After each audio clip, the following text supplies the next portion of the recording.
कौन so brain wash कर रहे हो है हमारे जोरे लाओ ना भाई, हमारो ब्रेन वॉश करवा के दिखवाओ, ये कितना हम मान जाए वाई और वाके आई सब में हमारा ब्रेन वॉश करवा के दिखाओ। बर्थ इफेक्ट किसने बनाया है? तब कहां चली गई थी सेकुलरता? कौन से चूल्हे में गई थी सेकुलरता? कौन से चूल्हे में आग दी गई थी उस समय? सेकुलर था। तब 100 करोड़ हिंदुओं की भावना नहीं दिख रही थी, तब 100 करोड़ हिंदुओं का भगवान कृष्ण नहीं दिख रहा था, तब काशी में विश्वनाथ नहीं दिख रहा था। हम बोलेंगे तो फिर बोलोगे कि बोलता है। ये जितने भी दाढ़ी वाले और जितने भी टोपी वाले हैं, ये अपनी कुरान पे हाथ रख के ईमानदारी से बताएं कि मथुरा में उनका कौन सा ऐसा पूजनीय देवता आया था जिसके लिए उनको मथुरा में मस्जिद बनाना जरूरी है? उनका कौन सा काशी में ऐसा व्यक्ति आया था जिनके लिए काशी में मस्जिद बनाना जरूरी है? और क्या वो नहीं जानते कि काशी में मेरा भोला रहता है? और वो नहीं जानते कि मथुरा में मेरा कृष्ण आया था? ये नहीं जानते?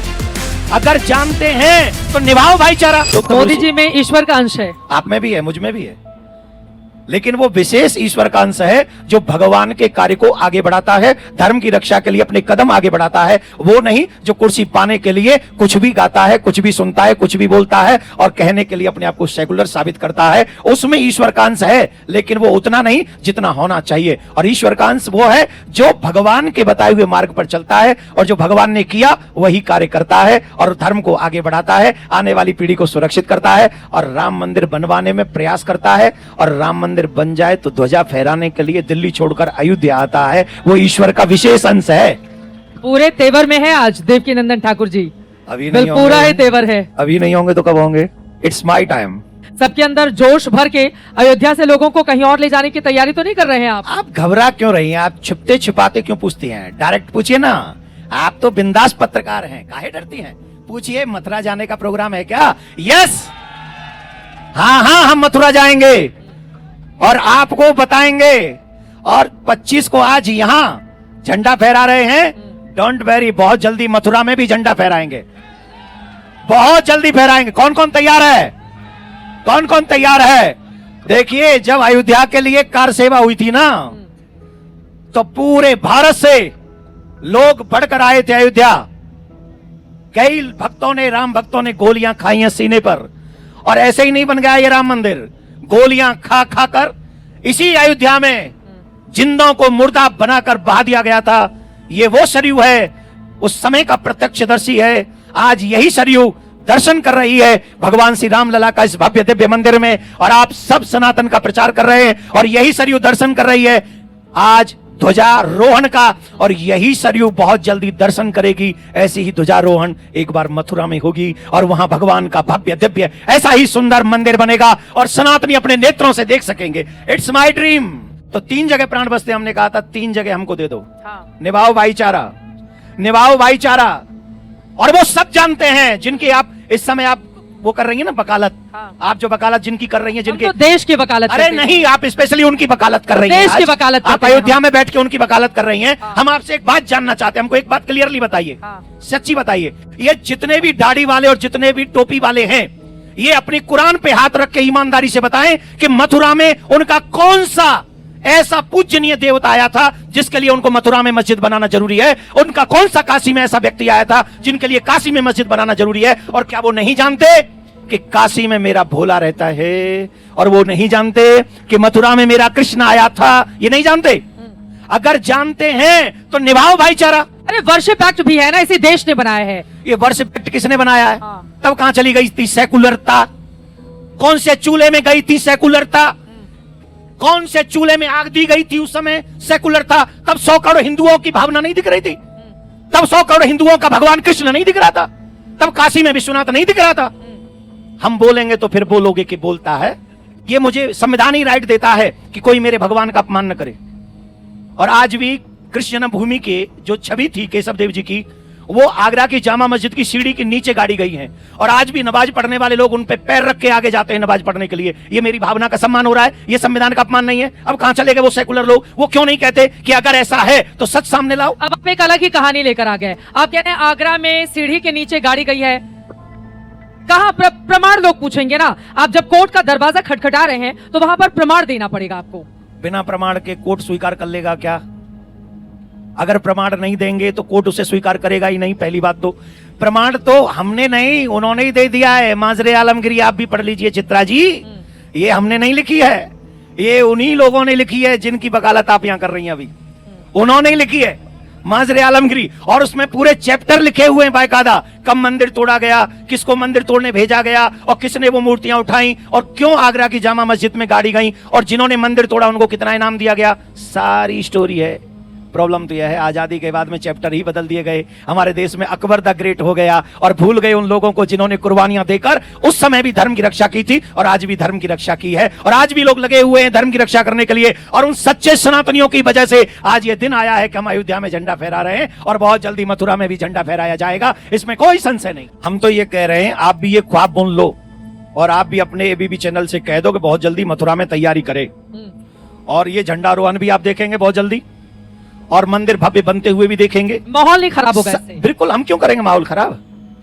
हम लोग माहौल खराब करने में फेमस नहीं है। हम लोग माहौल सेट करने में फेमस है। माहौल सेट करते हैं हम लोग माहौल खराब हमने कभी किया ही नहीं, हमारे पूर्वजों ने नहीं किया माहौल खराब, हम कहां से करें? हम तो सेट करते हैं। माहौल सेट कैसे होता है? Wait and watch. जानना चाहता हूं मैं गलत कह रहा हूं?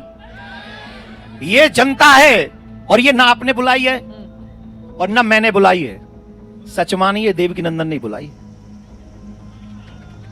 और वो देवकी नंदन को चाहता है, नॉट ये देवकी नंदन, वो देवकी नंदन जो ब्रज में बंसी बजाता है, लेकिन जब जरूरत पड़े महाभारत में सुदर्शन चक्र भी उठाने से हिचकता नहीं है। अगर उसके भक्तों पर संकट आ जाए तो वही देवकी नंदन सनातनियों को यहां पर इकट्ठा कर रहा है। राम की अवध में श्याम के दीवानों की कोई कमी नहीं है। ये श्याम के दीवाने निश्चित तौर पर मथुरा का मंदिर लेके ही मानेंगे। आपका घर कहां है? गोरखपुर में। आपके घर को लेकर और मैं आपका घर गोरखपुर के गांव में बना दूं और कहूं आपको घर तो दे दिया, हल्ला क्यों मचा रही हो? जन्मभूमि बदल जाएगी क्या? बदल जाएगी आपकी जन्मभूमि? नहीं बदलेगी। घर तो वही रहेगा ना जन्मभूमि वाला। तो आपको हमारे शास्त्रों में क्या कहते हैं? जननी जन्मभूमस्य स्वर्गादपि, स्वर्ग से भी वैकुंठ से भी ज्यादा सम्मानीय हमारे लिए। और मथुरा में ही कृष्ण का जन्म हुआ, उसी स्थान में भगवान श्री कृष्ण का जन्म हुआ। क्या हम पुराण बदल दें, वेद बदल दें और कह दें कि भैया नहीं मान लो कृष्ण जी को जन्म स्थान? हम बदल देंगे क्या? ये कोई मानेगा तैयार?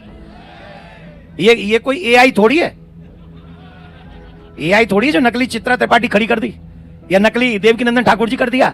एआई नहीं है माय डियर, ये सत्य का मामला है और सत्य कभी बदला नहीं जाता। और सत्य यही है कि उन विधर्मियों ने जो बाहरी आक्रांत आए थे उन्होंने सनातन की सिर्फ मंदिर नहीं तोड़े, हमारी भावना, हमारी पूजा पद्धति को तोड़ने का काम उन्होंने किया था। अब समय है, यही समय है, सही समय है, और सही समय पे सही काम करना ही बुद्धिमता है। इसलिए भगवान श्री कृष्ण का मंदिर भी राम जी के मंदिर के साथ बनना चाहिए। अब कुछ बातों से मैं सहमत हो सकती हूँ, लेकिन आपकी कुछ बातें ऐसा लग रहा है आग लगाने का काम करेंगी। तुम जन्म स्थान बदल लो अपना, हम मान जाएंगे। चलो हम भी आपकी बात मान जाएंगे, बदलो।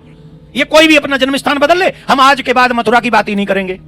और जिनको मिर्ची लगती है ना, मिर्ची, जिनको मथुरा के नाम पे मिर्ची लगती है, वो अपना जन्म स्थान बदल के दिखा दे। इतनी नफरत क्यों है उस समुदाय से आपको? मुझे तो बिल्कुल नहीं, आई लव देम।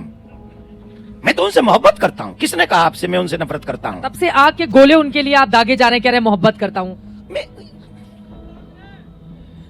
अरे वहां तो डॉक्टर भी बम दाग रहे हैं।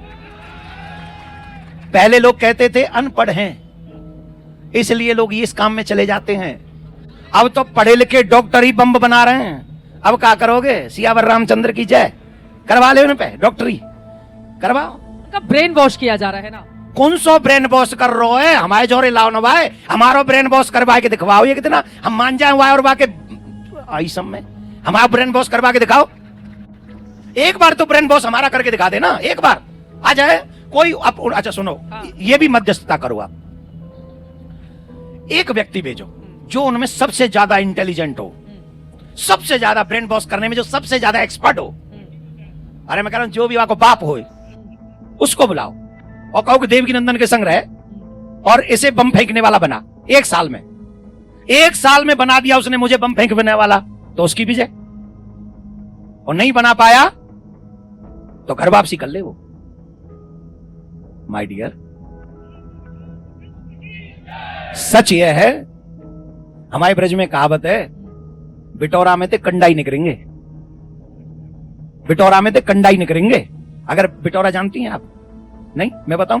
बिटोरा उसको कहते हैं जहां उपले रखे जाते ना इकट्ठे करके, जहां इकट्ठे करके ऊपर से थाप देते, ऊपर छप्पर रख देते, तो उसको कहते बिटोरा। अब उसमें से ये निकालने जाओ कि मुझे एबीबी का ये माइक निकाल के लाना है बिटोरा में से, कि इस बिटोरा में से मैं एबीबी का ये माइक लाऊंगा, निकाल के निकलेगा? कंडा ही निकले, वो कंडा। तो जहां कंडा ही रखा हुआ है वहां से कंडा ही निकलेगा ना। इसीलिए कह रहा हूं ब्रेन वॉश नहीं करना पड़ता, कंडा ही है, कंडा ही निकलेंगे, कोई नहीं है। हाँ, कोई ब्रेन वॉश। एक बात बताओ, अनपढ़ भी बम फोड़ रहा है, पढ़ा लिखा भी बम फोड़ रहा है, और दो सम पे मर रहा है।